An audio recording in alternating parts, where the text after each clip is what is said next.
السلام علیکم ورحمۃ اللہ وبرکاتہ۔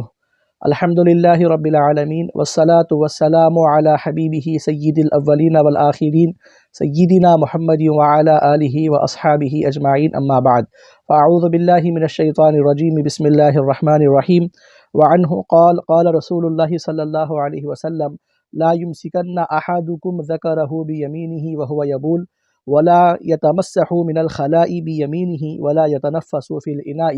رواہ مسلم۔ قابل احترام ناظرین و سامعین محترم، درس حدیث زجاجۃ المصابیح میں باب آداب الخلاء یعنی بیت الخلاء کے جو آداب ہیں اس کے متعلق احادیث آپ کے سلسلہ وار گوشے گزار کی جا رہی ہے۔ معزز ناظرین، سابق احادیث میں ہم نے کیا چیزیں سبب لعنت بنتی ہیں، کن چیزوں کی وجہ سے لوگ لعنت الہی کا مستحق ہوتے ہیں، اس کے بارے میں دو احادیث ہم نے سماعت کی، اور ایک حدیث جس میں بیان کیا گیا کہ بوقت فراغ طہارت یعنی کہ طہارت سے فارغ ہونے کے وقت اس کو سیدھے ہاتھ کو دائیں ہاتھ کو استعمال نہیں کرنا چاہیے، اور نہ ہی اس کو پانی پیتے وقت پانی کی برتن میں اس کو سانس چھوڑنا چاہیے۔ اسی معنی مفہوم کی اور مختلف حدیثیں یہاں پر آ رہی ہے۔ وعنہ یعنی کہ حضرت قتادہ رضی اللہ تعالی عنہ سے یہ حدیث پاک مروی ہے۔ آپ فرماتے ہیں اللہ کے رسول صلی اللہ علیہ وسلم نے ارشاد فرمایا کہ لا یمسکن احدکم ذکرہ بیمینہ وہو یبول، کہ تم میں سے کوئی بھی ہرگز، تاکید کے ساتھ بیان کیا جا رہا ہے کہ ہرگز تم میں سے کوئی جب وہ پیشاب کر رہا ہوتا ہے تو پھر ایسی صورت میں وہ اپنے شرمگاہ کو اپنے دائیں ہاتھ سے، سیدھے ہاتھ سے، رائٹ ہینڈ سے اس کو ہرگز نہ پکڑے۔ ولا یتمسح من الخلاء بیمینہ، اور نہ ہی جب وہ بیت الخلاء جائے طہارت لینے کے لیے اپنے وہ سیدھے ہاتھ کا استعمال نہ کرے۔ ولا یتنفس فی الاناء، اور نہ ہی وہ پانی کی برتن میں سانس کو چھوڑے۔ معزز ناظرین، حضور پاک صلی اللہ علیہ وسلم کی جو سنت مبارکہ ہے، آقا علیہ الصلاۃ والسلام پاکی والے کاموں کے لیے، طہارت والے، پاکیزگی والے کاموں کے لیے آقا علیہ الصلاۃ والسلام اپنے دائیں ہاتھ کو، سیدھے ہاتھ کو استعمال کیا کرتے تھے، اور بائیں ہاتھ کو خلا کے لیے اور دیگر جو چیزیں کراہت والی ہوتی تھی ان چیزوں کے لیے آقا علیہ الصلاۃ والسلام اپنے بائیں ہاتھ کو استعمال کیا کرتے تھے۔ اسی لیے آقا علیہ الصلاۃ والسلام نے سختی کے ساتھ، تاکید کے ساتھ ارشاد فرمایا کہ پیشاب کرنے کی حالت میں کوئی بھی شخص اپنی شرمگاہ کو اپنے سیدھے ہاتھ سے نہ پکڑے۔ معزز حاضرین ناظرین، آپ دیکھیں کئی لوگ ایسے ہوتے ہیں کہ جو بے خیالی میں کوئی دھیان نہیں رہتا، خیال نہیں رہتا، لیکن جب وہ طہارت سے فارغ ہونے کے لیے جاتے ہیں تو پھر اپنے سیدھے ہاتھ سے اپنی شرمگاہ کو پکڑتے ہیں۔ بالکل یہ خلاف سنت اس کا عمل ہوتا ہے، تو لہذا ایسی چیزوں سے اس کو پرہیز کرنا چاہیے۔ اور پانی کی برتن میں سانس چھوڑنے کے کیا نقصانات ہیں، سابق احادیث میں ہم نے اس کے بارے میں سماعت کیا۔ اس حدیث کو امام مسلم نے روایت کیا ہے۔ وعن ابی ہریرہ رضی اللہ عنہ قال قال رسول اللہ صلی اللہ علیہ وسلم اذا استطاب احدکم فلا یستطیب بیمینہ لیستنجی بشمالہ، رواہ ابن ماجہ۔ حضرت ابو ہریرہ رضی اللہ تعالی عنہ حدیث پاک کے راوی ہے۔ آپ فرماتے ہیں کہ اللہ کے رسول صلی اللہ علیہ وسلم نے ارشاد فرمایا کہ جب تم میں سے کوئی شخص طہارت کے لیے جائے تو وہ اپنے سیدھے ہاتھ کو، دائیں ہاتھ کو طہارت کے لیے وہ استعمال نہ کرے، لیستنجی بشمالہ، بلکہ اس کو چاہیے کہ وہ اپنے دائیں ہاتھ سے، اپنے لیفٹ ہینڈ سے وہ استنجا کرے۔ اس حدیث پاک کو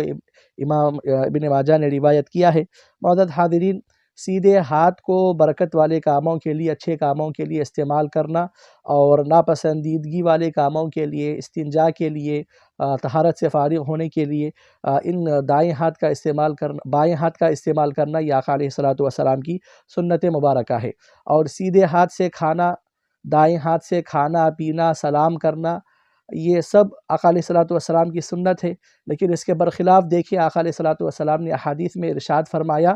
کہ شیطان بائیں ہاتھ سے کھاتا ہے، پیتا ہے، تو لہذا بائیں ہاتھ کو ایسے کاموں کے لیے استعمال کرنے والا یہ شیطان کے جیسا عمل کرنے والا سمجھا جائے گا۔ پھر اور ایک حدیث پاک آ رہی ہے۔ وعن عائشہ رضی اللہ عنہا قالت کانت ید رسول اللہ صلی اللہ علیہ وسلم الیمنی لطہورہ وطعامہ وکانت یدہ الیسری لخلائہ وما کان من اذن، رواہ ابو داود۔ اب دیکھیے واضح الفاظ میں اس حدیث پاک میں فیصلہ ہو رہا ہے کہ سیدھے ہاتھ کے لیے سیدھے ہاتھ سے کیا کام کرنا چاہیے اور بائیں ہاتھ سے کیا کام کرنا چاہیے۔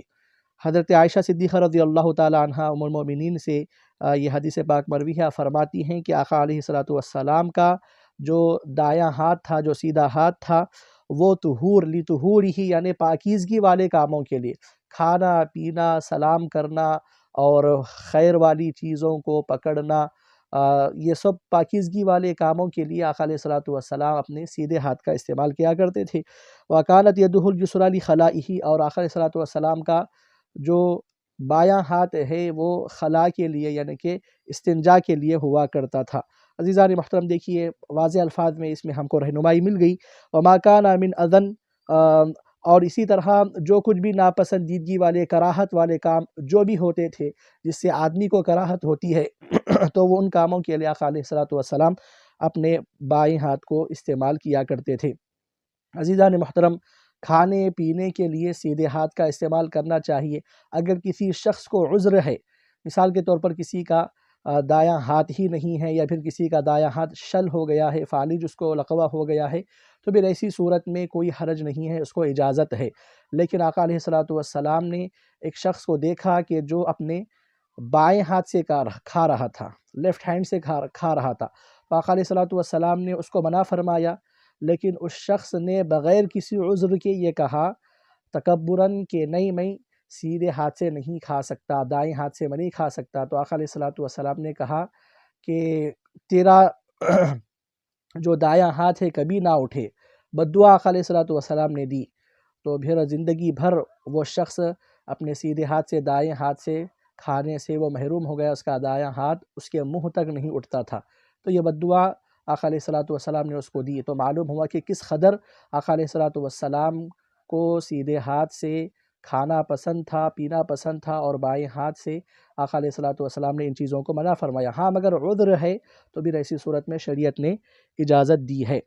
جیسے کہ آقا علیہ الصلوۃ والسلام کی اور ایک دیگر روایتوں میں بھی ہم کو ملتا ہے کہ سیدھے ہاتھ کو ہی کھانے کے لیے استعمال کیا جانا چاہیے، لیکن بائیں ہاتھ کو اگر آپ کھانے میں معاونت کے لیے استعمال کرنا چاہ رہے، مدد کے لیے استعمال کرنا چاہ رہے، جیسے کہ ایک روایت میں آتا ہے آقا علیہ الصلوۃ والسلام نے بائیں ہاتھ سے آپ نے کھجور کو جو ہے سنا روٹی پر رکھا، تو اب دیکھیے بائیں ہاتھ سے کھایا نہیں جا رہا ہے بلکہ کھانے میں معاونت کے لیے استعمال کیا جا رہا ہے، تو پھر بائیں ہاتھ کو معاونت کے لیے کھانے کے وقت میں استعمال کیا جا سکتا ہے۔ اور ایک حدیث شریف سماعت کرتے چلے، وعن ابی ہریرہ رضی اللہ عنہ قال قال رسول اللہ صلی اللہ علیہ وسلم من اکتحل فلیوتر من فعل فقد احسن ومن لا فلا حرج۔ حضرت ابو ہریرہ رضی اللہ تعالی عنہ حدیث پاک کے راوی ہے، آپ فرماتے ہیں اللہ کے رسول صلی اللہ علیہ وسلم نے ارشاد فرمایا کہ من اکتحل فلیوتر، تم میں سے جو کوئی بھی شخص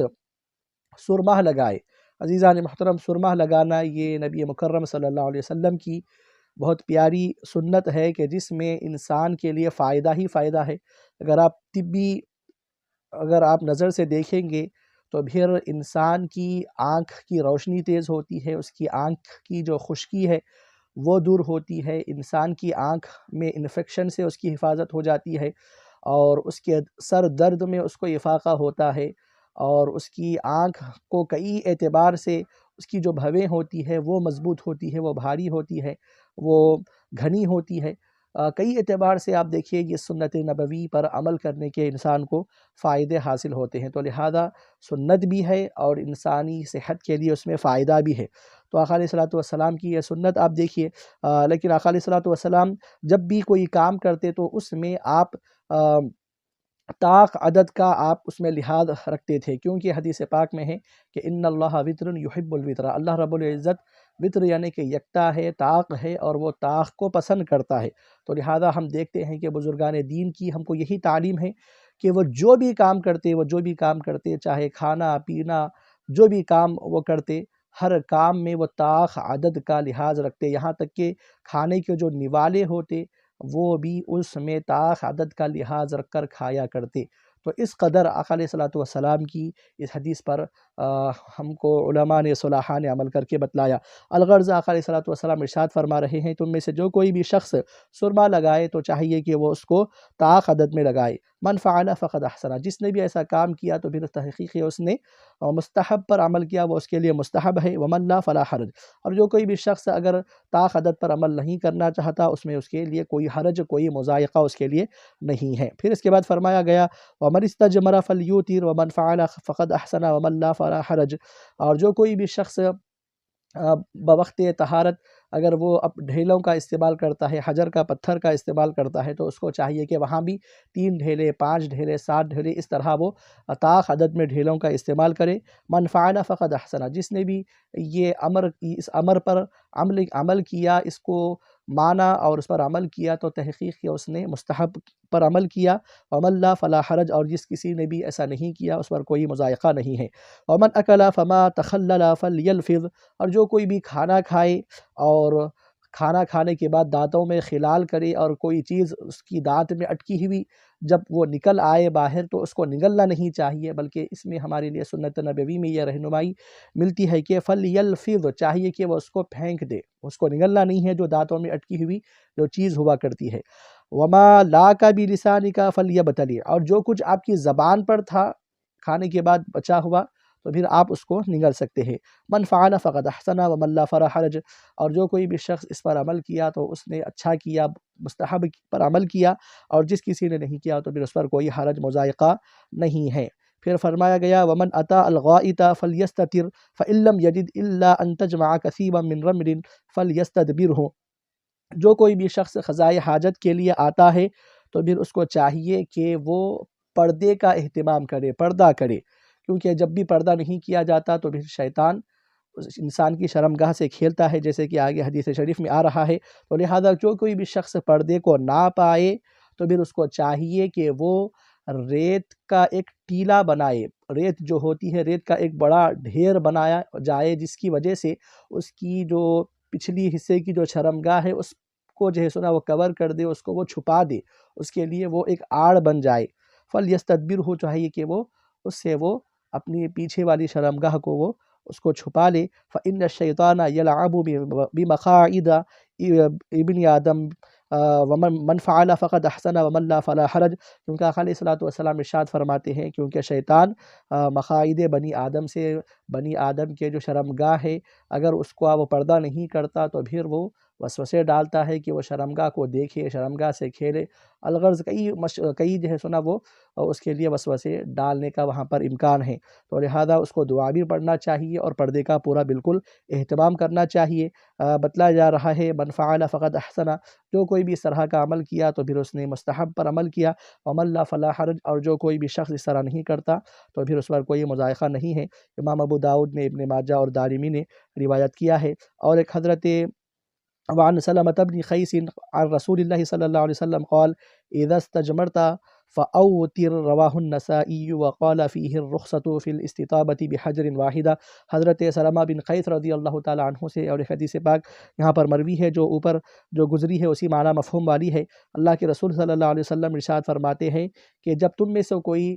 بوقت طہارت ڈھیلوں کا استعمال کرے تو اس کو چاہیے کہ وہ طاق عدد میں اس کا استعمال کرے، تو لہذا امام نسائی اس کو روایت کیے ہیں، اور آپ اس کے بارے میں امام نسائی فرماتے ہیں کہ اس میں رخصت ہے کہ اگر کوئی شخص بوقت طہارت ایک پتھر سے بھی اگر وہ استنجا کرنا چاہتا ہے، اس کے لیے ایک ہی کافی ہو جاتا ہے، تو ایک سے بھی وہ طہارت کو وہ حاصل کر سکتا ہے، اس میں کوئی مضائقہ نہیں ہے بلکہ اس میں اس کو رخصت ہے۔ آخر میں اللہ تعالیٰ سے دعا ہے مولا کریم ہم کو ان حدیث کے مطابق ہماری اعمال زندگی کو انجام دینے کی توفیق عطا فرما، آمین۔ وما علینا